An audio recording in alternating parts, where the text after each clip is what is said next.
Hi everybody, welcome to Live with Chaudhry. I'm still in Liverpool, it's day 2 at the ELRIG Drug Discovery 23 event, and I'm delighted to join by Paul Avery from BioStrata, Life Science Marketing, as I read behind him.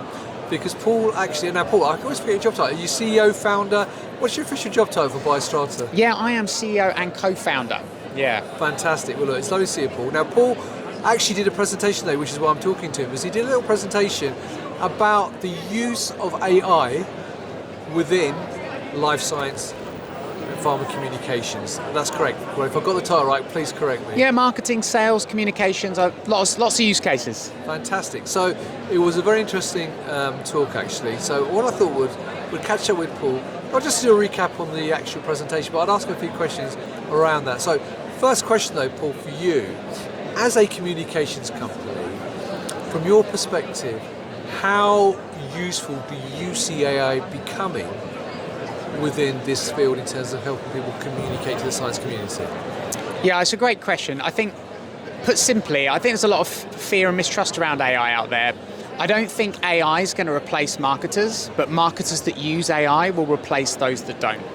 And so ultimately it's up to us to figure out how we can leverage different AI tools in our work to sort of increase productivity, creativity, and all those other things. Right, as you were saying that, something came into my head. Now, obviously, you've got marketers who are trying to communicate their services and solutions, but we are in a heavily regulated industry.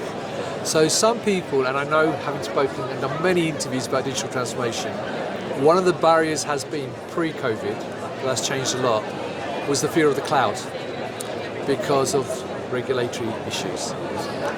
What has been your experience in terms of talking to companies and sort of using AI going forward about the regulatory issues and the impact that might have in terms of using AI going forward? Yeah, I think first it's important that we specify what type of AI we're talking about. So I think in marketing and sales we're talking about generative AI tools. So right. ChatGPT, which can create text, Midjourney and ClipDrop, which can create images, HeyGen, which can create videos. So it's very much creating content that marketers and sales folks would typically create. The biggest issues that I think a lot of companies are facing actually revolve more around copyright. So who owns the content that these tools right. produce? And I think there's still ambiguity there. There's no real precedents that have been set, but certain rulings in the States have implied that AI can't own copyright. And so if you produce an image or a piece of text and you don't modify it in any way and you use it as is, in essence, you don't own the copyright to that. No one does. And so anybody could just come use it as they saw fit because you don't own it. A critical piece then is to take any images or any text that you create, videos with these tools, and make sure that you put your own spin on them. But this is the key part. You should do that anyway, because they're very good and they produce ChatGPT 4 is the latest version as we're speaking, and the content it can create, blog posts, articles, press releases, is impressive. It writes really well, but it can write in a formulaic way, and it doesn't understand your products and technologies as well as you do. So you should be editing all the outputs that you get from these tools anyway, and that can help alleviate some of those copyright concerns.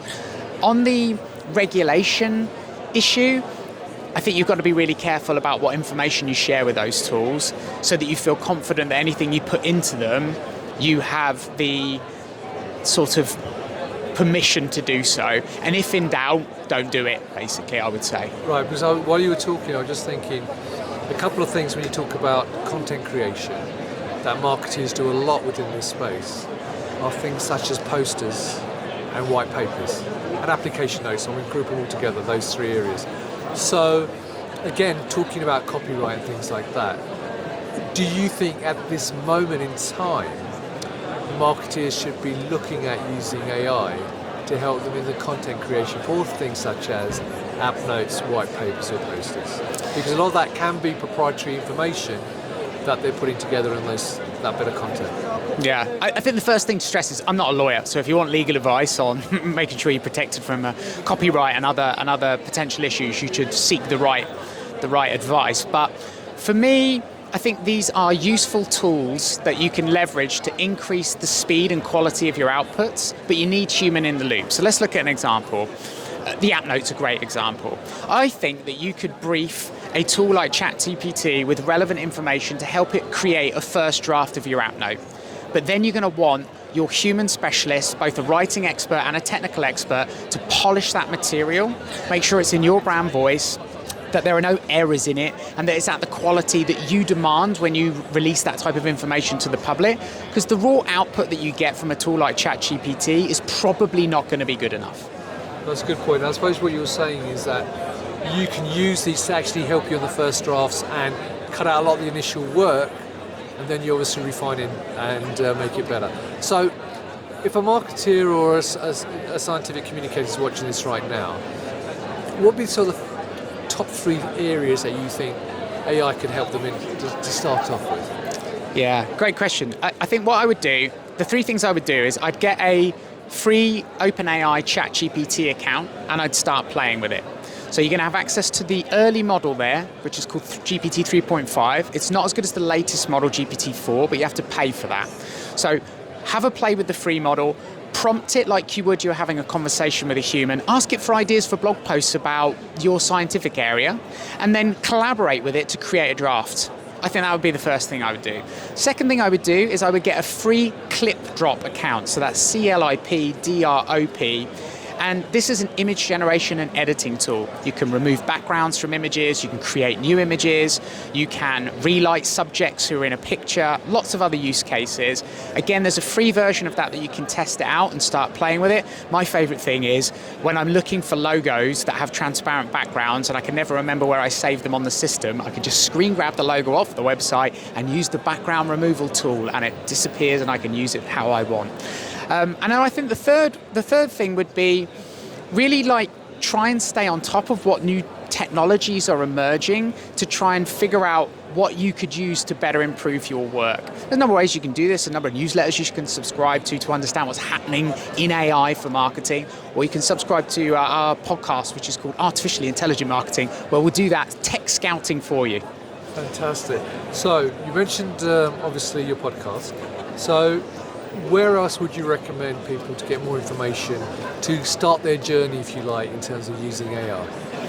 So if you visit easy for me to say, artificiallyintelligentmarketing.com, there's information about the podcast and some of the training we offer.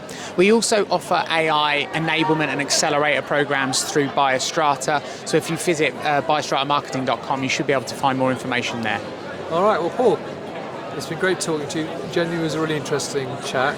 So, and Paul and I were talking off camera, and hopefully they filmed it so that you might be able to access the presentation he did. But Paul, it's lovely to see you, mate. Enjoy the rest of the conference. And there you go, viewers. If, like me, you're a novice at AI and you want to learn more, then check out the podcast and various other sources and try out the different apps that Paul's mentioned. And until next time, as always, stay well and stay safe. Bye-bye.